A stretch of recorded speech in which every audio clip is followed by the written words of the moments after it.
Dalam rencananya Ibu Bunga akan menyampaikan konferensi pers ya terkait laporan yang sudah disampaikan Bu Bunga di Polda Metro Jaya pada tanggal 22 Agustus 2024 dan bersama dengan Bu Bunga pada hari ini ada Ibu Ratna Ya, hai semuanya, yuk kita ya, lanjut. dan saya Muhammad Zaki Rabbani selaku kuasa hukum Ya. dari Ibu Bunga Zainal. Kepada Ibu Bunga untuk menjelaskan kronologi dugaan tindak pidana penipuan, kami persilakan. Terima kasih teman-teman media online maupun TV yang sudah menyempatkan datang. Terima kasih banyak. Mungkin saya yang akan mungkin hari ini saya akan bacakan kronologisnya buat teman-teman. Saya Bunga Zainal menjadi korban dugaan tindakan pidana penipuan yang diduga dilakukan oleh teman dekat saya yang bahkan saya sudah anggap seperti saudara saya sendiri. Dugaan penipuan ini telah saya laporkan ke Polda Metro Jaya pada tanggal 22 Agustus 2024 dengan terlapor berinisial CD dan suaminya dengan inisial SFS. Para terlapor ini bertempat tinggal di Bali, Denpasar dan mempunyai usaha di bidang catering serta properti. Kronologis dugaan tindak pidana penipuan yang dialami saya yakni sebagai berikut. Perkenalan saya dengan para terlapor dimulai sekitar tahun 2020 bertempat di Bali. Para terlapor ini memang bertempat tinggal di Denpasar, Bali, dan pertemuan saya tersebut menjadikan para terlapor sangat dekat hubungannya dengan saya dan suami saya. Saya dan suami saya yang kemudian sering mengajak para terlapor untuk makan bersama, nongkrong bersama, dan berkegiatan di Bali. Dan kedekatan yang cukup intens menjadikan saya dan para terlapor dianggap sebagai saudara saya sendiri. Kedekatan dan aktivitas intens tersebut kemudian dimanfaatkan oleh para terlapor untuk mengajak saya berinvestasi pada proyek pengadaan, yang saya kemudian menyetujui untuk berinvestasi dengan mengirimkan uang secara bertahap dari tahun 2022 hingga 2024. Investasi tersebut telah dimulai pada tahun 2022. Pada awal pelaksanaan investasi, terlapor selalu membayarkan profit yang disepakati. Karena hal tersebut, saya semakin percaya dan yakin bahwa terlapor ini cukup amanah dalam mengelola uang investasi yang saya berikan.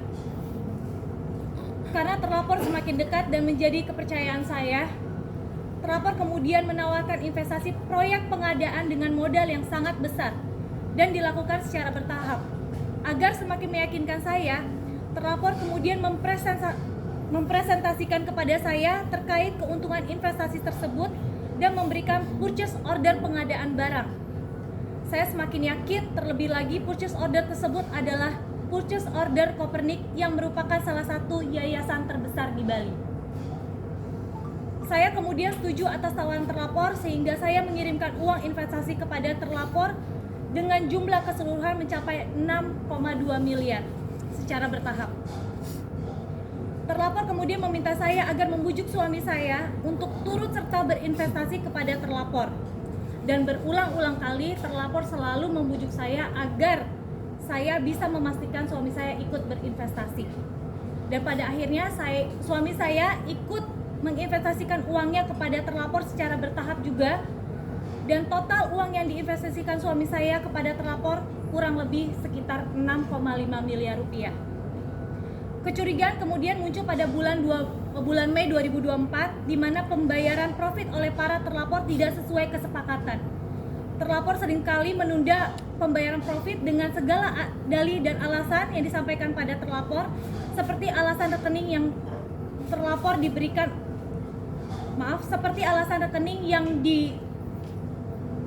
yang dibekukan oleh pihak Bank BCA. Selain itu, alasan lain adalah terlapor menyatakan belum ada pembayaran dari pihak Copernic. Hingga pada Juli 2024, profit tidak dibayarkan terlapor sepenuhnya kepada saya. Bersamaan dengan itu, dikejutkan dengan adanya korban-korban lainnya yang memiliki nasib serupa dengan saya. Yaitu korban-korban lain tersebut mengirimkan uang investasi kepada para terlapor, namun uang yang diinvestasikan tersebut tidak dibayarkan profitnya. Bahkan beberapa korban lainnya selanjutnya menyatakan bahwa terlapor diduga menggunakan kedekatan saya dan juga nama baik saya untuk memberikan uang investasi kepada terlapor, sehingga beberapa korban lainnya menuntut kerugian kepada saya yang sejatinya saya juga adalah korban dari terlapor. Saya kemudian mencari tahu kebenaran proyek investasi yang ditawarkan kepada saya. Ternyata fakta bahwa purchase order Copernic yang ditawarkan para terlapor kepada saya itu diduga kuat adalah palsu. Betapa terkejutnya saya dikarenakan para terlapor sudah saya anggap seperti saudara saya sendiri, bahkan sangat dekat dengan anak-anak saya. Hal itu yang membuat saya sangat terpukul dan sangat shock. Saya menggunakan uang untuk investasi adalah uang yang saya kumpulkan untuk masa depan anak-anak saya dari hasil syuting dan juga iklan selama ini yang saya kerjakan. Total kerugian seluruhnya diperhitungkan dari modal gabungan antara modal saya pribadi, suami saya, dan juga modal dari dua perusahaan saya, yaitu PT Bunga Cipta Mandiri dan Bunga Kreatif Studio, dengan modal keseluruhan mencapai kurang lebih 15 miliar. Namun para terlapor tidak mengedepankan penyelesaian baik dengan mengundang terlapor. Saya sempat mengundang terlapor pada tanggal 8 Agustus 2024. Dalam pertemuan tersebut, para terlapor menjanjikan penyelesaian dengan mengalihkan aset-aset yang dimiliki terlapor pada saya. Namun janji-janji tersebut tidak ditepati. Terlapor juga sudah saya somasi agar menyelesaikan permasalahan ini, namun hingga saat ini tidak ada itikat baik terlapor, hingga akhirnya saya melaporkan kasus ini ke Polda Metro Jaya. Laporan yang saya buat di Polda Metro Jaya hanya baru satu kasus dari beberapa kasus lainnya yang berpotensi untuk saya laporkan juga ke kepolisian. Salah satunya adalah terlapor menyalahgunakan jabatan selaku Direktur Utama di PT Rasa Sedap Nusantara dengan merek dagang bunga box catering untuk melakukan kerjasama investasi dengan pihak ketiga, namun dana tersebut tidak ditransfer ke rekening PT Rasa Sedap Nusantara, melainkan ditransfer ke rekening CV3 Srikandi yang diduga rekening tersebut adalah milik teman terlapor di Bali, serta kasus-kasus lainnya yang mungkin akan saya laporkan ke pihak kepolisian. Saya juga mendapatkan informasi pula dari direct message Instagram saya terkait adanya masyarakat yang diduga menjadi korban penipuan oleh para terlapor. Oleh karena itu, melalui proses preskon ini, saya berharap masyarakat yang pernah menjadi korban untuk tidak ragu-ragu untuk melaporkan persoalan ini ke polisi. Terima kasih. Oke, ada pertanyaan teman-teman? Kita siapin dulu satu dulu. Mana? Sebelumnya Agak kenceng sedikit, Mbak. sebelumnya setelah mendapatkan penawaran itu, apakah melakukan verifikasi dulu atau bagaimana? Atau sudah percaya karena hubungan dekat berhubungan dengan terlapor? Saya sudah, ya selain saya punya rasa kepercayaan yang cukup tinggi, saya juga menanyakan beberapa dokumentasi atau dokumen-dokumen yang memang bisa membuat saya percaya, dan terlapor juga memberikan beberapa dokumen-dokumen seperti purchase order yang saya juga research juga bahwa perusahaan Copernic itu adalah perusahaan besar, dan dia juga mengirimkan video serta kegiatan-kegiatan para terlapor ini di perusahaan Copernic. Karena ini kan modalnya kan dihitung secara bertahap ya. Profitnya itu dari awal tidak ada profitnya, tidak diserahkan ke profitnya atau seperti apa, atau di pertengahan tiba-tiba profitnya bangkrut? Dari awal 2022 itu sesuai kesepakatan ya, Mbak. Artinya ini baru ketahuan bahwa ada tindak pidana itu di tahun 2024 bulan Juli, di mana selain profit saya yang tersendat, juga adanya laporan-laporan dari masyarakat yang memang adalah korban serupa dengan saya. Makanya saya tahu dari 2024 itu para terlapor ini memang sudah melakukan aksinya bahkan dari 2013. tapi selalu lolos gitu. Artinya merasa terjebak dengan adanya mengikuti mungkin awal seperti apa sih? Saya sih spesifik investasi di luar saya juga kurang paham ya Mbak, tapi mungkin cara kerjanya mereka adalah menerima investasi uang dari investor lalu ya kayak tutup lubang buka lubang gitu loh Mbak. Aku bagian hasil Kalau boleh tahu seperti apa? total keseluruhan invest yang masuk ke 6,6 miliar itu kan keseluruhan rupiah. Total yang setelah kami itu kurang lebih hampir 15 miliar itu adalah uang gabungan. Jadi uang gabungan itu ada uang saya pribadi, uang 2 perusahaan saya, dan juga uang suami saya. Artinya 15 miliar itu semuanya sudah beralih ke rekening yang terlapor. Iya, rekening terlapor. Personal di tanggal 8 itu terakhir itu kan semuanya tanggal Iya, 8 saya- Agustus kemarin. Iya. Ada kesepakatan apa selain dari pembayaran pencicilan atau mungkin pengalihan usaha dari mereka ke Selain pengalihan aset mungkin win-win solution ada apa lagi sih? Dari Atas tim pertemuan lawyer saya mungkin yang lebih Iya. Jadi memang kita ada upaya-upaya mediasi ya sebelum kita melakukan upaya hukum ya. Jadi ini pasangan suami istri ini mengaku untuk melakukan pembayarannya lewat cicilan gitu. Dan mereka juga memberikan pernyataan tertulis ya saat itu ya dan bersedia untuk melakukan pengalihan aset. Tapi hingga batas waktu yang ditentukan ternyata tidak ada itikat baik dari pasangan suami istri ini atau terlapor ini gitu. kalau boleh tahu komunikasi terakhir selain tanggal 8 Komunikasi terakhir seminggu yang lalu lewat WA karena memang domisilinya tidak ada di Jakarta ya. ada respon? Iya responnya begitu tunggu gitu aja sih. Wait and see dan kita juga kirim somasi akhirnya sampai batas waktu yang ditentukan juga somasi tidak dijawab. Mungkin dari 2022 untuk pembagian hasil profit itu seperti apa? kita ada pembagian persentasi ya. Jadi dibayarkannya itu setiap 2 bulan sekali dengan total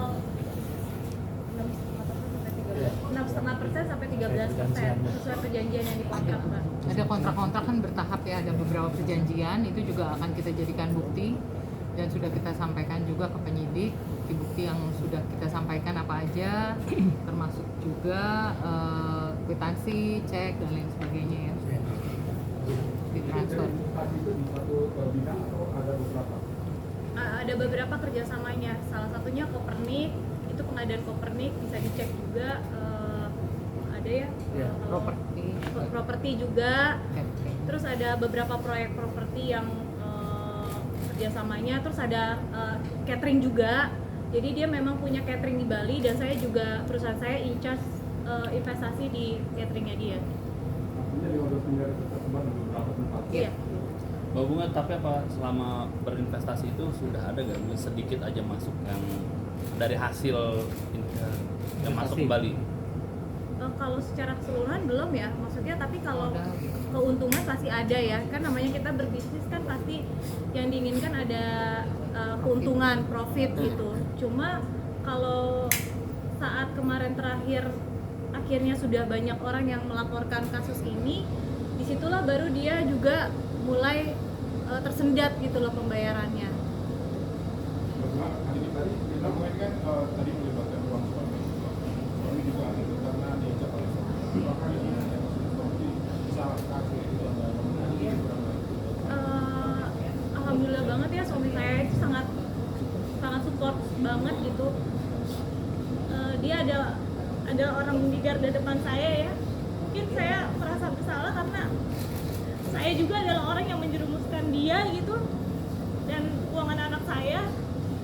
Tapi sampai saat ini suami saya nggak pernah sih nyalain saya dan masih sangat support saya. Uang itu dikumpulkan setelah melakukan tahun nggak mungkin. Aduh mbak, udah dari saya mungkin manajer saya tahu lah saya kerjanya kayak apa gitu. Saya memang kalau di bidang entertain kan saya selalu di bawah naungan manajemen dan juga perusahaan saya, jadi makanya uang yang hasil kerja saya itu masuk ke perusahaan saya. Uang itu dilakukan ya, Penipuan dan penggelapan. Penipuan dan penggelapan karena ada banyak dokumen yang dia palsukan. Salah satunya adalah dokumen perusahaan saya terus juga ada pencemaran nama baik saya juga, penggelapan uang perusahaan. Tapi Mbak Bunga tahu nggak sih pada akhirnya bahwa si pelapor ini iming-imingnya kayak bahwa Mbak Bunga tuh ikut, ayo ikut awalnya tahu nggak sih nama Mbak dipakai?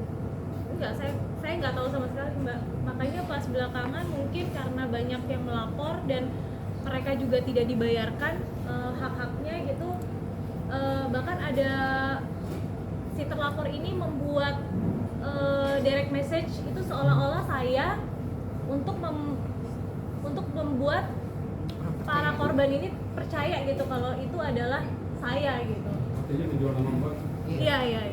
Kamu kan tadi kan ada penjelasan tentang ada orang yang minta ganti rugi ke Pak Bunga. Mungkin ada yang udah dibayarin kah atau gimana mungkin seperti itu? Saya juga nggak bisa bayarin karena saya ngerasa saya nggak ngelakuin itu gitu. Karena pada saat itu saya juga ada di Amerika.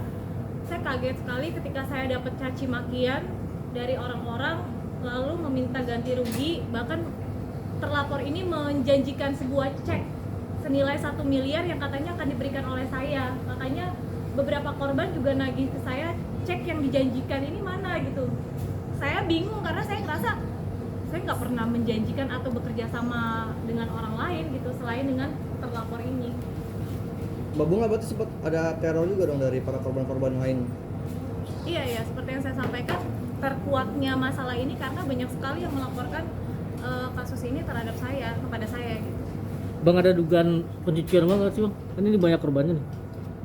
Untuk pencucian uang mungkin nanti tergantung pengembangan kasus ya, karena kasus ini dana-dana ini dipakai kemana, dialirkan kemana gitu.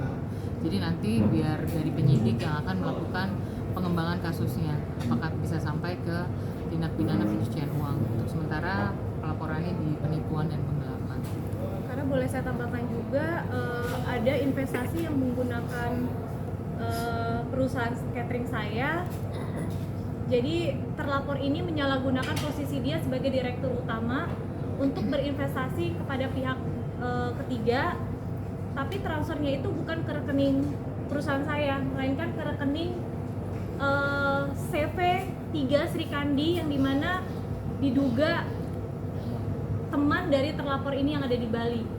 Jadi mungkin ya saya bisa bilang ini ada dugaan sindikat juga ya, karena banyak sekali transferan yang melibatkan perusahaan-perusahaan orang gitu. Posisi terlapor sendiri ada di mana? Mungkin kamu Sekarang masih ada di Bali. Di pasar.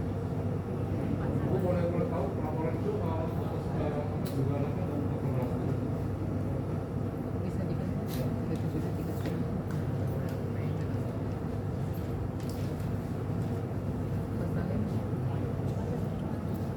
Ya, jadi laporan yang dilaporkan oleh Bu Bunga di Polda Metro Jaya pada tanggal 22 Agustus 2024, dilaporannya adalah dugaan tindak pidana penipuan ya atau perbuatan curang, Undang-Undang Nomor 1 Tahun 1946 tentang KUHP sebagaimana dimaksud dalam pasal 378 KUHP dan atau pasal 372 KUHP.